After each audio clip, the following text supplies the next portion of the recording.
We're now going to be looking at bandaging with BHS Professional Accredited Coach Anne Jones and Zamira II.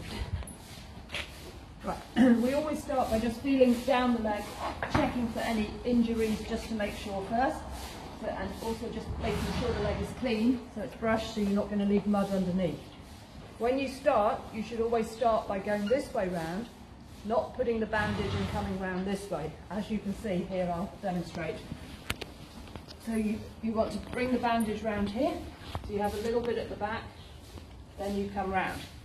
The idea is to keep even tension all the way round, not doing the loops to the wraps too low, keeping a nice even distance between each wrap. Then you can go slightly back at the fetlock, but not keeping it not too low at the front. You can keep it quite low, and then just keeping a nice even tension coming up the leg as well, keeping the wraps coming round. And ideally you should always finish your bandage at the top of the leg, so you go down evenly, then back up evenly, and then it finishes, so you've got a nice finish coming round there. So there's just a nice even line there. As you can feel, it's not too low here, but I've got the back of the fetlock slightly covered. Okay.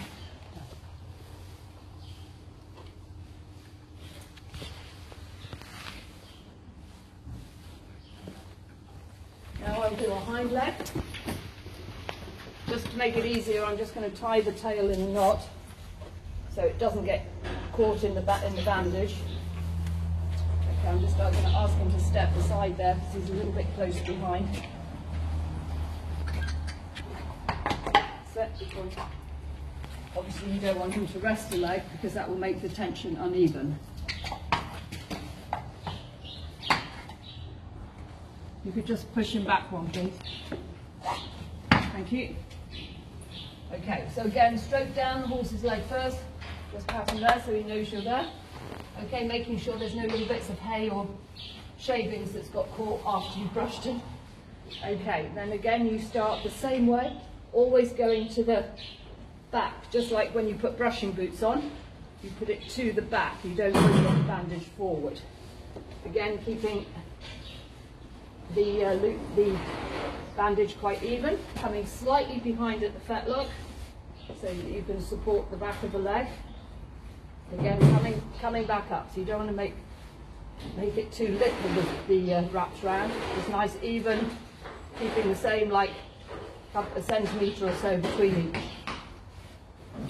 And again, just like the front one, always aim to finish at the top, because then you get a good finish. And you know then the tension has gone even all the way down the leg and all the way back up, as you can see.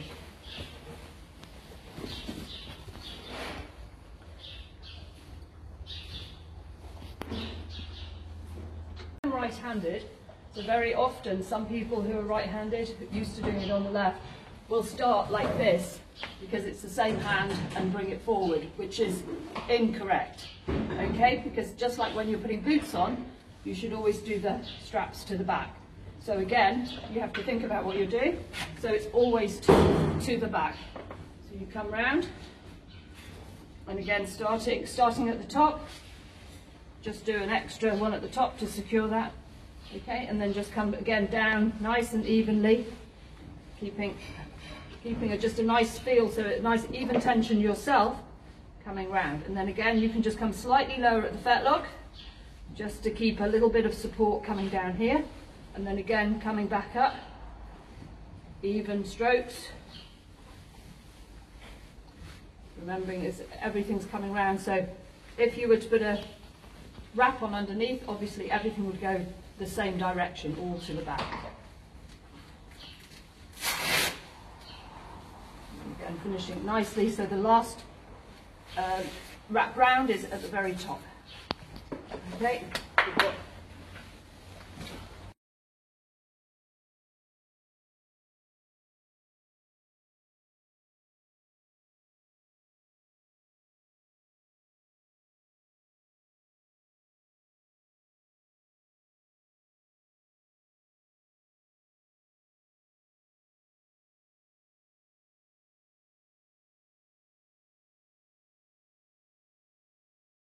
So some people, when bandaging with the polo wraps, also like to use the bandage liner underneath, purely for it can offer more protection. Some people find it a little bit bulky, so rather just the bandage. So I'll now show you how to put a bandage on with a liner for exercise purposes.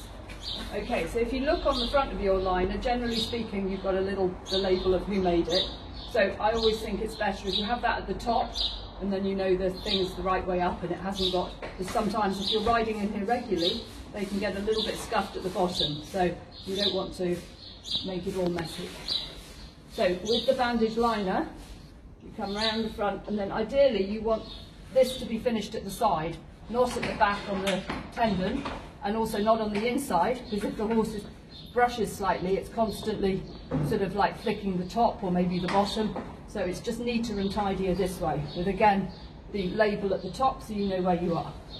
Then you just place this here. Okay, and then again exactly the same way, just keeping a nice even tension, not letting the liner slip underneath.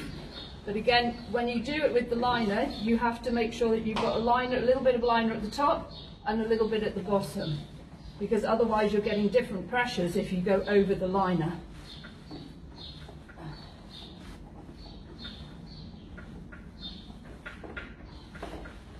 And then you come back up.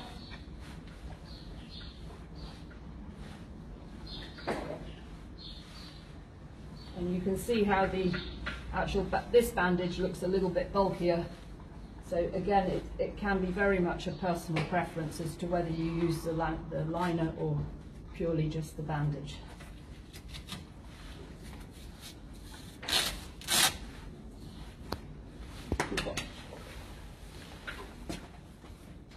Okay, so we're going to put a stable bandage on now, the rear leg. So reasons for putting stable bandages on: sometimes horses' legs can fill up, particularly in the winter when they're not going out so much. So some people might want to bandage their horses overnight. Alternatively, if he's gone out in the field, he might have just got a minor injury, a minor graze, where you just want to put a little bit of a lint round and wrap it round, and then put some stable bandages on afterwards to prevent, hopefully, any major swelling happening overnight. Okay, so let's put one on. So again, we've kept the tail knotted out the way, and you can see this liner comes a lot longer than the one on the front. So you can see it comes right down the back of the fetlock. Whereas this, as you can see, if you wanted to put the liners on for the exercise, this one would be too long because it would be too much here. Okay, so this is purely for stable. Okay, and then exactly the same way. So you can see I haven't done it this way. If I do it this way, I'm going against. So then you've got two different tensions. So you always go the same direction. So you go with your gamgee or liner underneath, and again coming round. Because it's a stable bandage, you can just do it very fractionally looser, not so much loose, but just so it's just nicely, because the horse, you've got to remember, is going to be in it potentially all night, so you don't want it too tight. Then again you just come back up, keeping the even strokes, okay, because you want it to be comfortable, not causing too much tension, although you are potentially stopping their legs from filling.